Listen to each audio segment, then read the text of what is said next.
오늘은 빌립보서 2장 5절에서 11절까지의 말씀을 가지고 하나님의 말씀을 함께 나누겠습니다.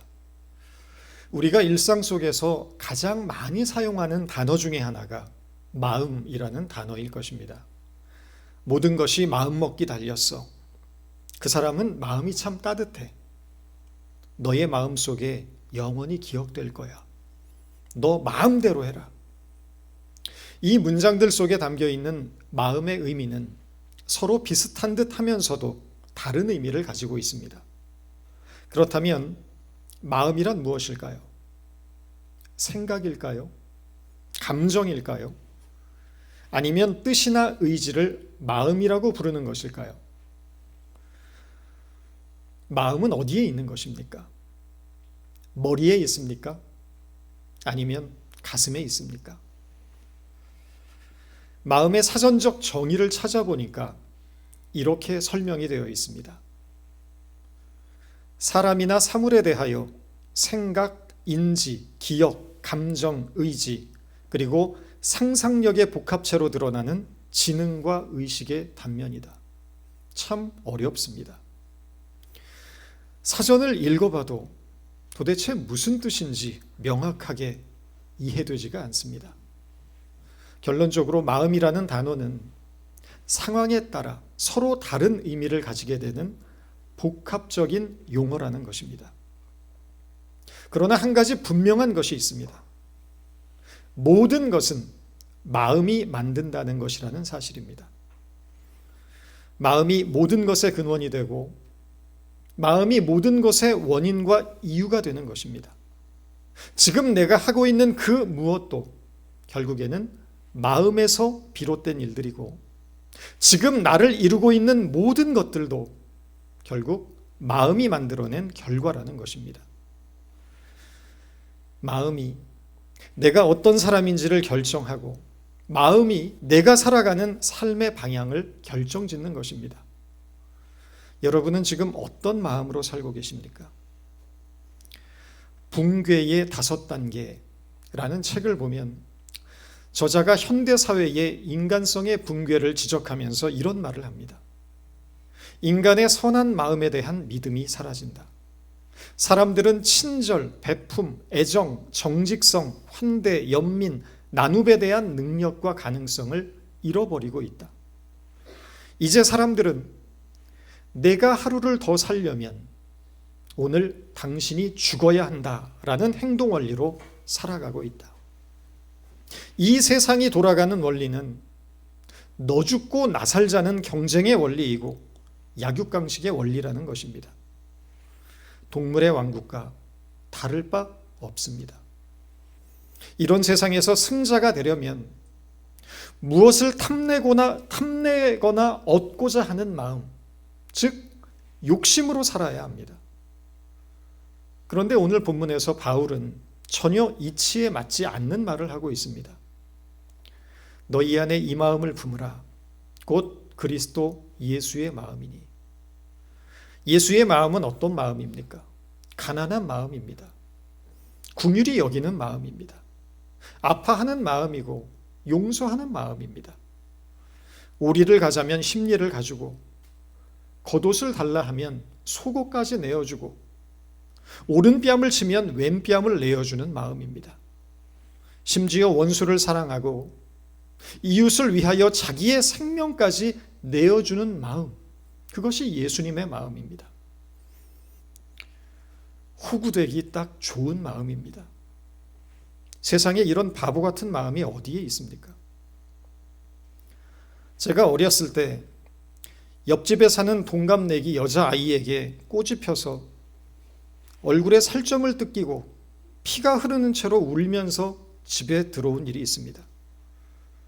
그 모습을 본 어머니가 속이 뒤집혀서 온 집안 식구들을 다 동원하여 옆집으로 쳐들어갔습니다.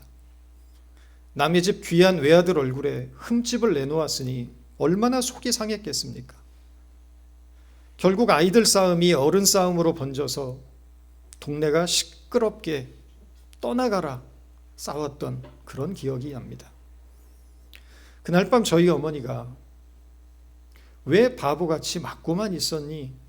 너도 같이 때렸어야지. 그때 제가 이런 이야기를 했다고 합니다. 내가 때리면 그 아이가 아프잖아요. 상대방이 아플까봐 때리지 못했다는 것입니다. 자기도 아프면서 오히려 상대방의 아픔을 생각하고 있었던 것입니다.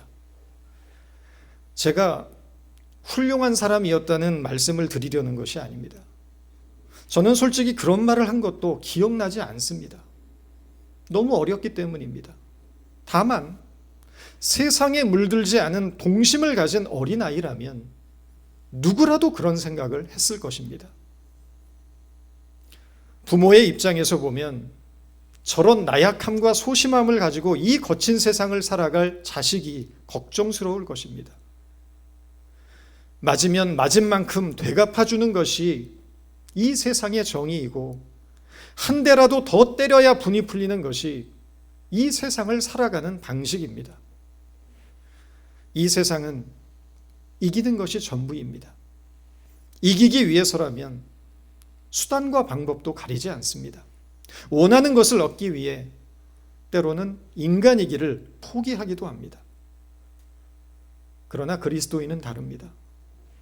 우리는 손해를 보고 억울한 일을 당하고 희생을 요구받는다고 하여도 하나님의 자녀답게 사는 일을 포기할 수 없습니다. 이것이 성경의 가르침이며 신앙입니다. 바울은 골로새서 3장 12절에서 이렇게 말합니다. 그러므로 너희는 하나님이 택하사 거룩하고 사랑받는 자처럼 긍휼과 자비와 겸손과 온유와 오래 참음을 옷 입고, 누가 누구에게 불만이 있거든 서로 용납하여 피차 용서하되, 주께서 너희를 용서하신 것 같이 너희도 그리하고 이 모든 것 위에 사랑을 더하라. 이는 온전하게 매는 띠니라. 이 말씀을 보면 너희는 하나님의 택하신 거룩하고 사랑받는 자이기 때문에 긍휼과 자비와 겸손과 온유와 오래 참음을 옷 입고 서로 용서하고 사랑을 더해야 한다고 말하고 있습니다. 이것은 우리가 하나님의 자녀로 부름받기 때문에 요구받는 것이며 그리스도의 마음을 품은 자이기 때문에 가능한 일입니다.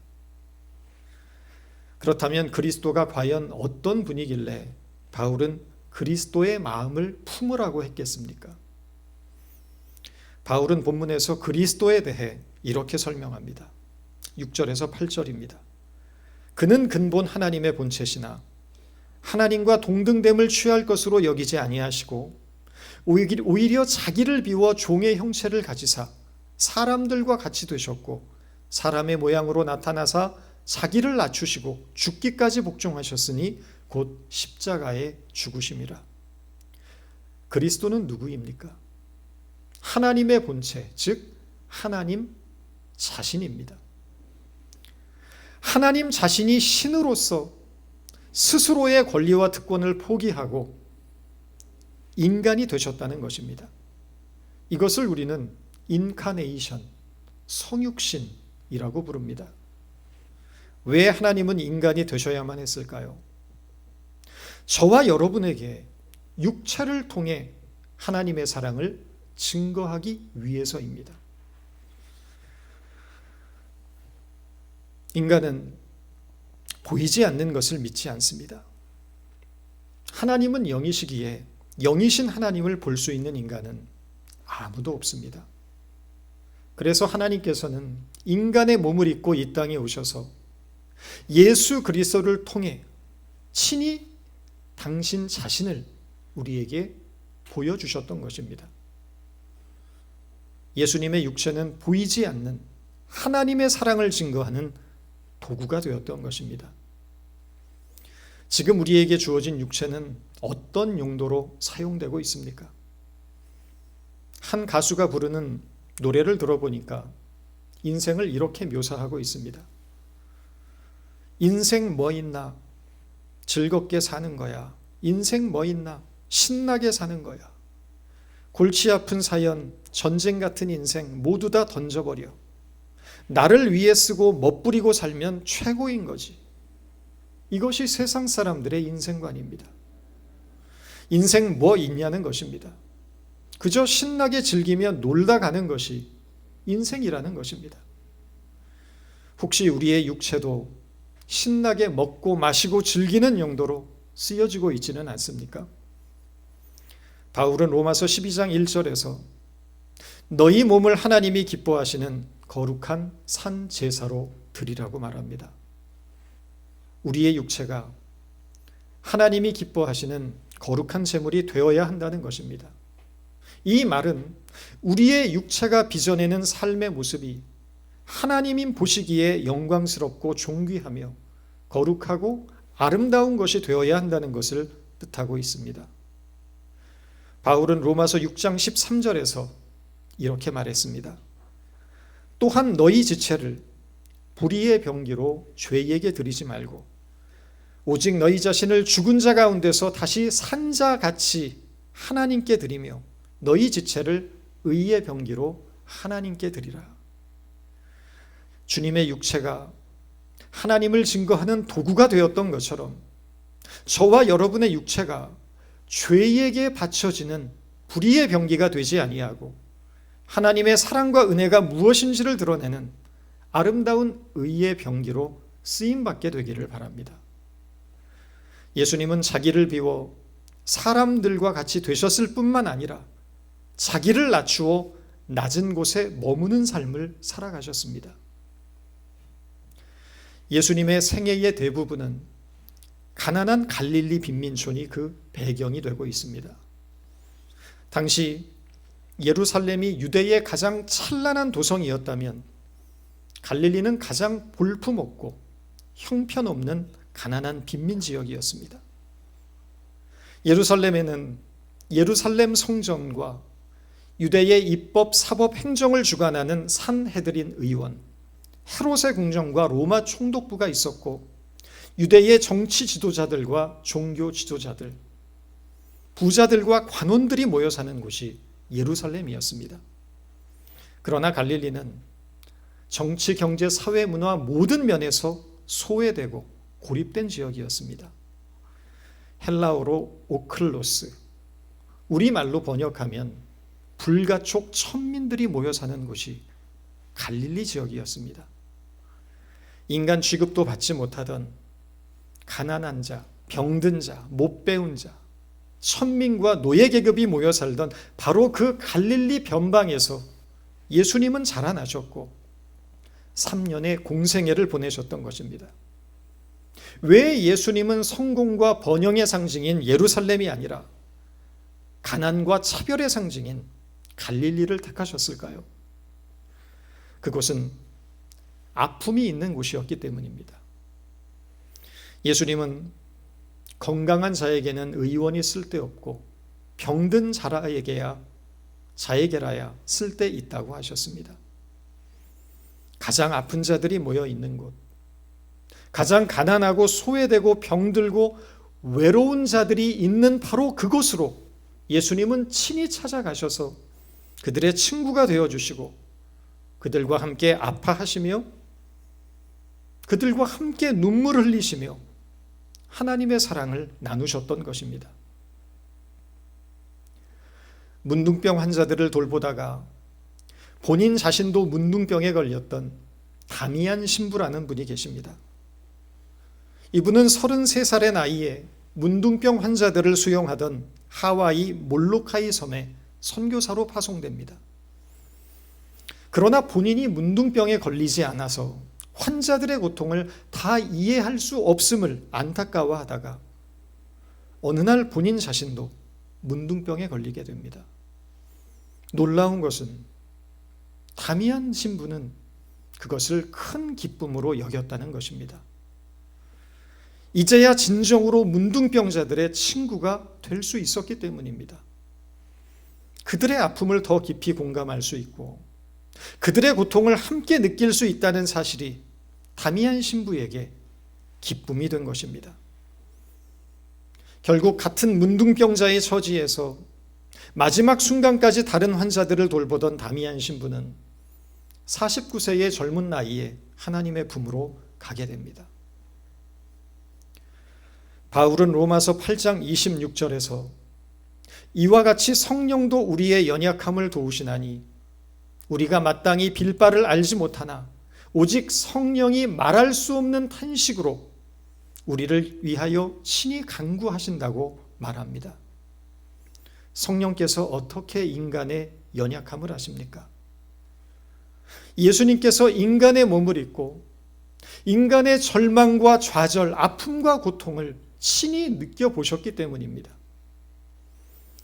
진정한 사랑은 비 오는 날 우산을 씌워주는 것이 아니라 함께 비를 맞아주는 것이라고 했습니다. 누군가 나의 아픔을 진정으로 함께 아파해주는 친구가 있을 때 그것은 우리에게 놀라운 용기와 위로가 됩니다. 그런데 주님께서 저와 여러분의 참된 친구가 되셔서 우리의 아픔을 함께 아파해 주시고 함께 눈물 흘려 주신다는 사실을 믿으시기 바랍니다. 예수님은 우리의 참된 친구이십니다. 바울은 자기를 비우고 낮추신 예수님께서 십자가에 죽기까지 순종하셨다고 말합니다. 예수님께서 비우고 낮추고 순종하고 죽으셨다는 것에서 우리는 신앙의 중요한 원리를 발견합니다. 비우고 낮추고 순종하고 죽는 일, 바로 이것이 하나님의 자녀된 성도가 걸어가야 할 신앙의 길이라는 것입니다. 그러나 우리는 어떻습니까? 비우기보다는 채우고, 낮추기보다는 높이고, 순종하기보다는 불순종하고, 죽기보다는 살려고 합니다. 우리 안에는 하나님을 섬기기 위해 무릎 꿇는 항복이 없다는 것입니다. 우리에게는 늘 변명과 핑계가 많습니다. 하나님 앞에 우리 자신을 정직하게 세우지 않습니다. 비우고 낮추고 순종하고 죽으려 하기보다는 쉬운 것으로 대체하려는 경향이 많습니다. 이것은 많은 경우 종교적인 의무를 수행하는 것으로 대체됩니다. 그러나 우리 자신을 비우고 낮추며 말씀 앞에 순종하고 우리의 자아를 십자가에 못 박는 일이 뒤따르지 않는다면 우리는 결코 참된 그리스도인이라 말할 수 없습니다. 바울은 예수님께서 자기를 비우고 낮추시며 십자가에 죽기까지 순종하셨을 때 어떤 일이 벌어졌는지에 대해 이렇게 설명합니다. 본문의 9절에서 11절입니다. 이러므로 하나님이 그를 지극히 높여 모든 이름 위에 뛰어난 이름을 주사 하늘에 있는 자들과 땅에 있는 자들과 땅 아래에 있는 자들로 모든 무릎을 예수의 이름에 꿇게 하시고 모든 입으로 예수 그리스도를 주라 시인하여 하나님 아버지께 영광을 돌리게 하셨느니라. 전반부는 지극히 낮아짐이고 후반부는 지극히 높아짐입니다. 예수님께서 자기를 비워 종의 형태로 지극히 낮아지시고 죽기까지 순종하셔서 십자가에서 수치를 당하시고 못에 박히고 창에 찔리고 피투성이가 되어 죽어가는 처참한 자리에까지 낮아지셨더니 그제서야 비로소 하나님께서 그를 높이셔서 모든 열방이 예수를 주라 고백하며 그 앞에 무릎 꿇게 하셨다는 것입니다. 예수님께서도 섬김을 받고자 하는 자는 섬겨야 한다고 하셨고 모든 자들의 종이 되어야 한다고 말씀하셨습니다. 자기를 낮추는 자가 높아지고 자기를 높이는 자는 낮아지리라고 하셨습니다. 우리가 하나님 앞에서 나를 겸손히 낮출 때 하나님께서 우리를 높이시겠다는 것입니다. 바로 이것이 낮아짐 속에 숨겨져 있는 하나님의 영광입니다. 세상의 영광이란 남들 위해 군림하고 상대방을 굴복시킬 때 얻어지는 것입니다. 그러나 하나님의 영광은 자신을 비우고 낮추고 순종함으로 섬기는 자에게 드러나는 영광이라는 것입니다. 이 하나님의 영광이 저와 여러분의 삶 가운데 풍성하게 임하기를 바랍니다. 우리가 사는 이 시대는 모두가 이기려는 시대입니다. 더 많이 가지려는 시대입니다. 더 높아지려는 시대입니다. 그런데 한없이 자신을 낮추신 예수 그리스도께서 저와 여러분을 은혜로 부르시어 너희 안에 그리스도 예수의 마음을 품으라고 명하십니다.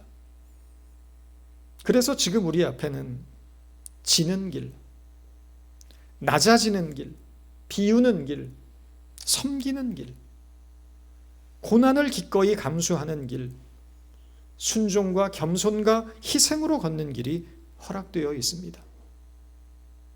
이 길은 좁은 길이지만 그러나 우리를 생명으로 인도하는 길입니다.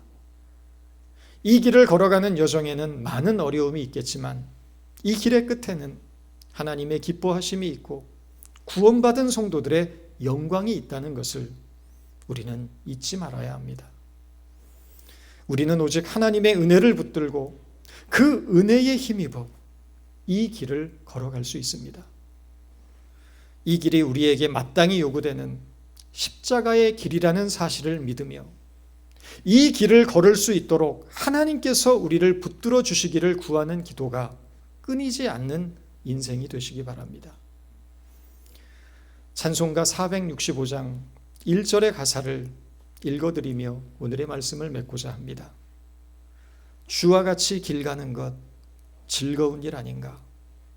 우리 주님 걸어가신 발자취를 밟겠네. 한 걸음 한 걸음 주 예수와 함께 날마다 날마다 우리 걸어가리. 기도하겠습니다. 주님, 우리가 예수를 알고 믿게 된 것은 가장 놀라운 기적임을 고백합니다.